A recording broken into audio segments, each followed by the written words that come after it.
some of them come to me via people that buy tax forfeited properties from Wayne County auction. The title insurance, they get a quitclaim deed from the treasurer, and they don't get title insurance.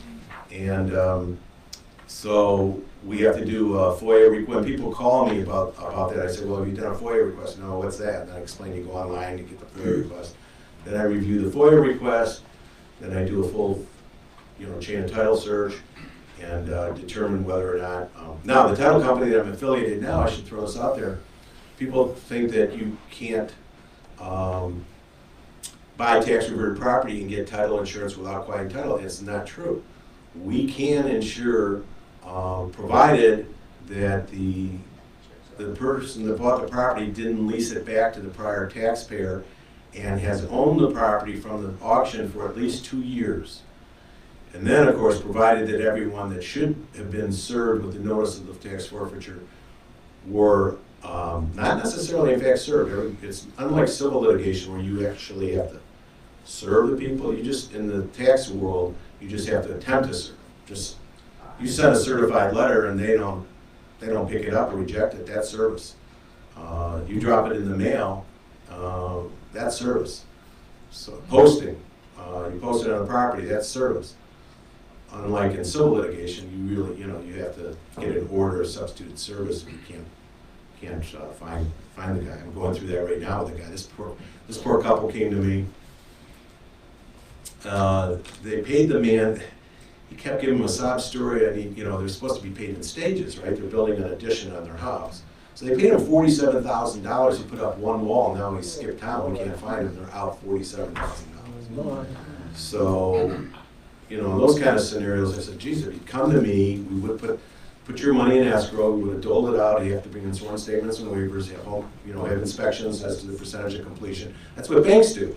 Banks always have to have enough money to draw down in case somebody walks on the job to finish the job. You can never, if the job is only 25% complete and you've given them 70% of your money, what do you do if he walks and you got to have somebody else finish the job?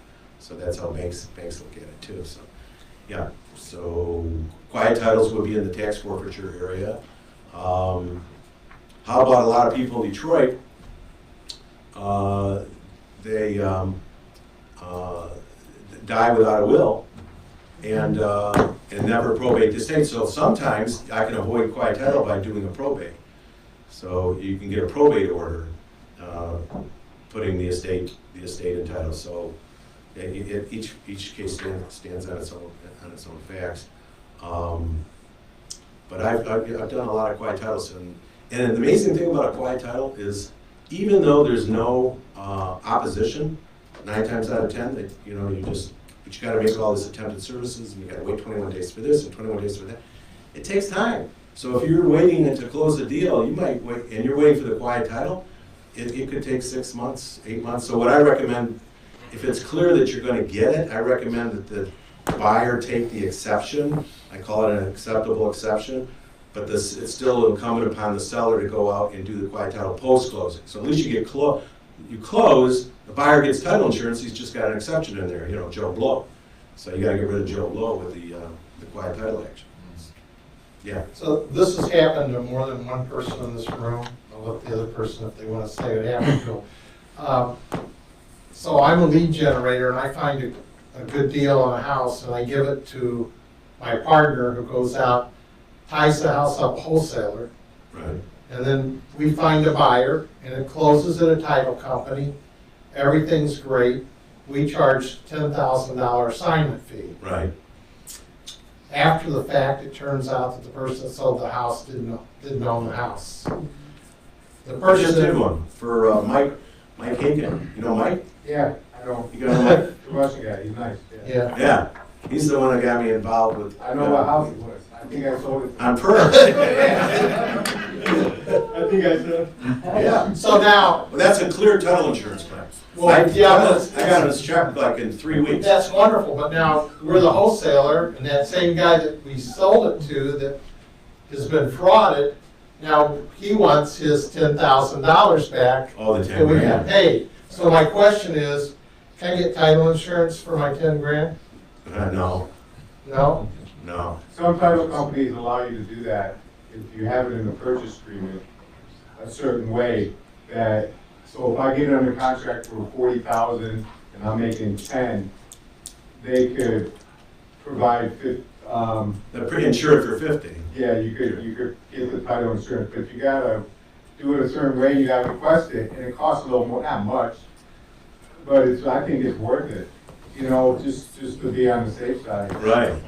You know, for the buyer, you know, whoever buys it. If you got a big fee, you know, that's a. And they don't necessarily pay you the, everybody thinks, well, I'm gonna get the cost, the full policy. If the property's actually worth, they pay you what your actual damages are. So if the property's only worth 45 and you've got $60,000 worth of insurance and you lose the property, they're not gonna pay you $60,000. They're gonna pay you the value of the property. A lot of people don't know that. Yeah, I've got a question along those lines. So I guess if you purchase a property for, let's say, $15,000, you get title insurance, and then you put $50,000 into it. Right. And then the house appreciates, so it's worth $100,000, and if something goes, you're only insured for the purchase price. Right. So you have to bump that up. So how do you bump it up? And Yeah, just get an addendum. Insurance companies are happy to take your money. They'll give an addendum to the policy, increase the amount to include the improvements. So it's up to the buyer to select the amount? Right, they're the ones that are gonna get hurt. Is it the same like rate as the first Well, it's a purchase price? I mean No, like the title insurance rates, it's a function of, you know, it's so much like $5 1,000 for the first 50,000, and then $450 1,000 for the next 10,000. It's a whole, you know. so it's a declining scale as the higher you go up. Yeah, when you get up to $1 million, it drops down to like $1 1,000. So I can request that they insure it. Say the purchase price is 50, and I plan to put in 50. I can insure it for what's the limit? Well, you can insure it for fair market value. All the way up to fair market value? Fair market value. At the time of complete rehab? Yeah. But even like, I guess, yeah. Okay, so like 2 years later though, if it appreciates double. Now, like on your deal, on the flip, Yeah. let's see how this works. So your flip, you're signing the purchase agreement. But the transfer tax, the actual deed, there really should be, let's see how this works. Isn't the deed, so if you're buying it for 40 and selling it for 50, the seller's gonna pay the transfer tax. What are you putting on the deed? Are you putting 50,000 consideration on the deed, or? What we're doing is just charging a fee for the assignment of the purchaser. Yeah, but what's going on? The buyer, the ultimate buyer is paying 50 grand, right? Yes. So is his title insurance policy gonna be for 50 grand? Yeah. Or for, so the seller shouldn't have to pay the transfer tax on 50 grand, only on 40. And the buyer should be picking, you know what I'm saying? So there's The buyer's gonna have to pay it's worth it for the buyer to pay extra. Right, that's what I'm trying to say, which is kind of segues into what this gentleman is saying, so. Yeah. Hey, Because the seller's paying the transfer tax on that 15 grand, but anything over and above that, you would, Okay. I'm talking about transfer tax, so Yeah, like. so what we got Right. is Transfer get tax and there's, the buyer to premium. pay it and give him the difference of whatever it costs. Yeah, Oh. that makes sense. So what happened to the days where you got A to B and then D goes in escrow, and then B to C, and then C gets a loan, and C's lender pays off the A to B? Yeah, Is we that do going that on? once in a while. We do that once in a while, but As long as C's lender is full disclosure and they're aware that the property just sold, 30 days before that for, $50,000 less, when they might balk and say, wait a minute, then why are we insuring this for X amount of dollars if it's not only worth? So that's the whole area of mortgage fraud that went on in the 2008 and 9. A lot of that A to B, B to C and thing worked out.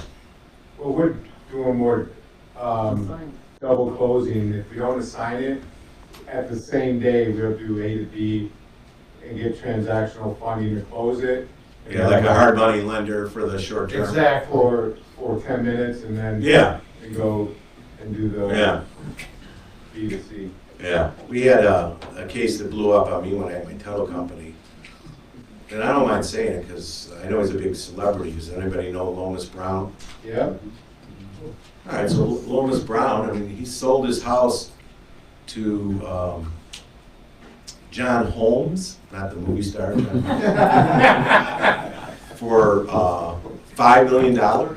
And the house was only worth $3 million, and John Holmes' income, which was only like $3 grand a month, was filled out for $30 grand a month or whatever it was. And that case was a nightmare.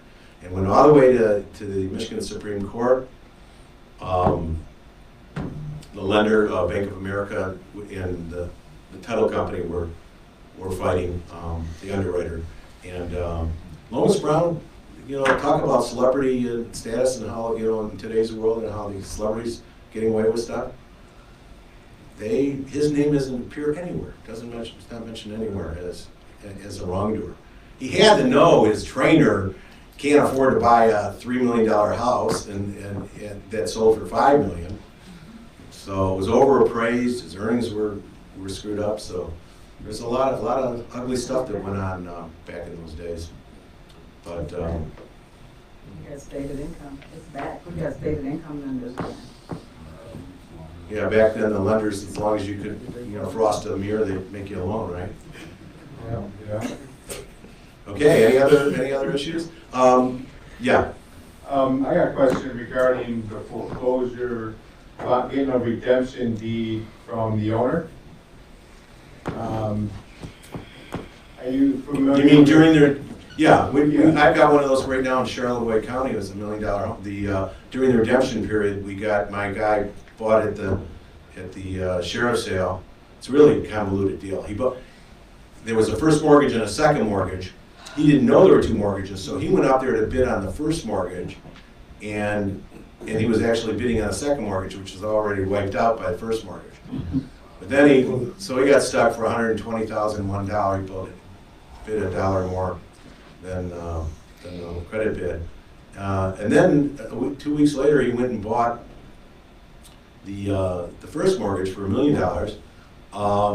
But then he went the redemption rights he was concerned about because he wanted to get going on this. So he did what you're talking about. I got a quitclaim deed and an assignment of. When I do it, I do two things. I get a quitclaim deed and an assignment of redemption rights. Two instruments, not just a quitclaim deed. Okay. So it's clear. Yeah, I do what my title company requires.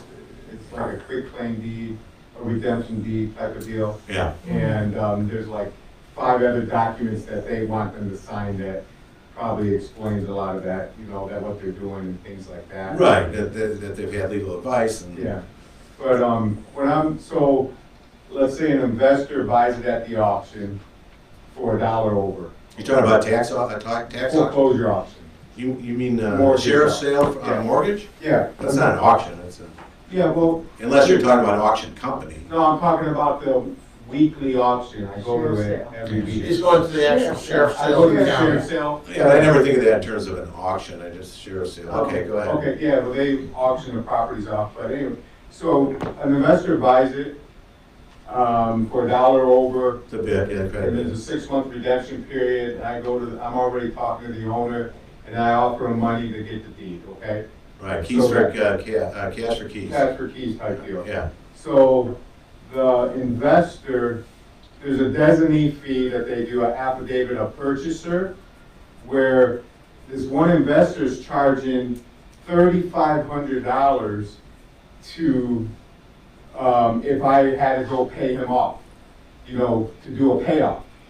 He puts in there $3,500, which thank goodness they just changed some law where that fee only could be $250 now. They finally changed it. But, so my title companies are having, we can figure out the payoffs ourselves, but if I'm gonna sell it during the redemption period, I need something from my title company, because Wayne County won't provide the payoff letter. They used to, but they don't anymore. right, yeah, you have to rely on that affidavit. I got a case going right now. This is interesting. Pakistani fellow. So he has a first mortgage and a second mortgage with Chemical Bank. So the second mortgage was only like $45,000. The first mortgage was $950,000. So when he went to redeem on the second mortgage, he brought him a check for like $45,000 in interest and stuff. The affidavit that was filed by the lender was changed. They filed a second affidavit saying that they had paid off the first mortgage of $950,000 to protect their interest. So the payoff on his second mortgage for $45,000 was now like $1 million. So he was going to lose his house in 1 week, and I got an injunction from the court. I got it because the $950,000. Yes, the law allows you to do that, but what happened was the bank, when First Franklin Bank was bought by First Choice or whatever, it ends up in Chemical Bank. So it started out as a Franklin Bank loan.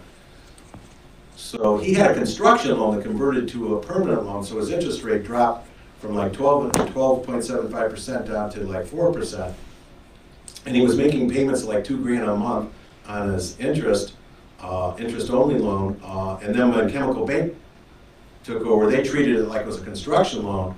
So they bumped his interest, so his payments went from like $2,000 a month to like $6,000 a month. And he couldn't afford to pay that. So I got it all, so now he's kind of living rent-free while I'm litigating it, because that affidavit increasing the payoff on the second mortgage, that $950 wasn't correct because he didn't owe $950, he owed maybe $900 or something, because they were using the old interest rate instead of the reduced interest rate. So I've got some good arguments there.